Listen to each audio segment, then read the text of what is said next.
je suis originaire d'une région des Hautes-Alpes où il n'y a pas de terre, mais j'ai fait mes études à l'école d'architecture de Grenoble. Et à l'école d'architecture de Grenoble, je suis tombé nez à nez sur une équipe qui s'appelait Cratère, qui était déjà existante, qui existait depuis quelques années et qui commençait justement à faire un premier enseignement sur la construction en terre. J'ai eu la chance de rencontrer cette équipe, sa démarche, son approche, cette approche très pragmatique des matériaux m'a passionné. Et puis on avait un champ énorme autour de nous, qui est toutes les régions de l'Isère et au-delà de la région Rhône-Alpes, qui est le point d'ancrage en fait de Cratère, qui est cette observation de ce patrimoine essentiellement rural, surtout du 19e et début du 20e siècle, qu'on a partout.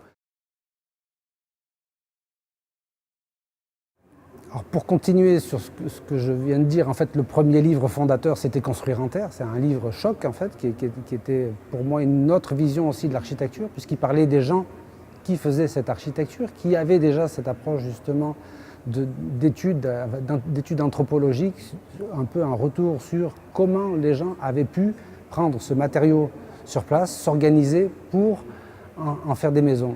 Et il faut savoir que dans notre région, en fait, la terre était vraiment prise complètement sur place. On faisait même la mare en prenant la terre, on prenait la terre, on faisait la mare et cette mare devenait une maison. Et donc, avec un circuit extrêmement court, ce qu'on appellerait aujourd'hui un circuit court, où on prend les matériaux qu'on a sous les pieds et on construit avec. Il y avait quelque chose de magique, c'est ce qui a déclenché la naissance de Cratère, c'est ce qui, pour moi, m'a beaucoup passionné. Alors, dans le paysage de la région Rhône-Alpes, pour nous, le Pisé, c'est une marque identitaire extrêmement forte, qui malheureusement est en train de disparaître. On a ces grands murs ocre, jaune, ocre orangé, qui sont des taches dans le paysage, qui sont d'une qualité exceptionnelle, qui changent de couleur dans la journée, qui n'ont pas la même couleur non plus au cours de l'année. Et malheureusement, il y a une tendance un peu à crépir par méconnaissance, parfois par règlement, bizarrement, où on a tendance à faire disparaître ces façades-là. Mais pour nous, ça fait vraiment partie du paysage. Il y a ces questions de continuité entre les champs, la terre labourée et puis la maison que l'on voit au bout du champ, et elles ont la même couleur. Et ça, c'est quelque chose qui est vraiment exceptionnel. Et on se bagarre un peu tous les jours. Alors on n'est pas sur le terrain non plus tout le temps, mais on essaye de se bagarrer justement pour garder cette identité extrêmement forte qui est donnée spécifiquement par la présence des murs de terre et surtout quand ils ne sont pas enduits. Il faut savoir que dans la tradition, on enduisait uniquement la façade de vie de la ferme et pas l'arrière. Et donc dans les villages, dans le paysage rural, cette matière terre est extrêmement présente.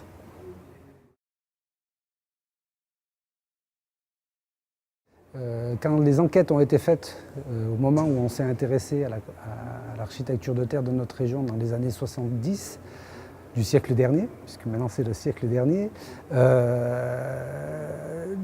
beaucoup de gens nous ont dit que les maisons en terre c'est bien. Peut-être c'est un peu fragile, mais c'est bien parce qu'elles sont chaudes en hiver et elles sont fraîches en été.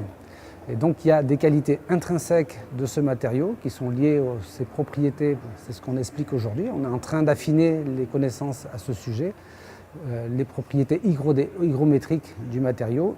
Il est capable d'absorber beaucoup d'humidité, d'en rejeter aussi beaucoup, et tout ça donne je dirais un avantage en termes de bilan thermique de la construction. Quand on est dans un intérieur qui n'a pas été complètement enduit ou si on a des enduits au plâtre, on a aussi une capacité d'absorption d'humidité extrêmement forte qui donne aussi un équilibre hygrométrique à l'intérieur des constructions. Ça, ce sont des choses aussi en termes de recherche architecturale aujourd'hui dans les bâtiments qui sont construits utilisant la terre qu'on met aussi en avant comme un des avantages en termes de confort du bâti.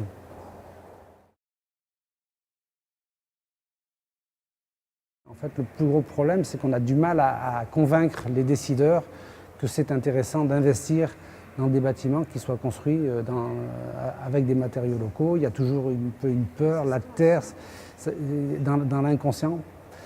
Ça fait 30 ans qu'on essaye de mettre en avant. Je crois qu'aujourd'hui, il est en train de se faire un changement, mais la profession a aussi besoin de s'organiser de façon à pouvoir répondre à des commandes aussi plus importantes. La profession n'est pas encore vraiment complètement prête à ça, mais elle y travaille.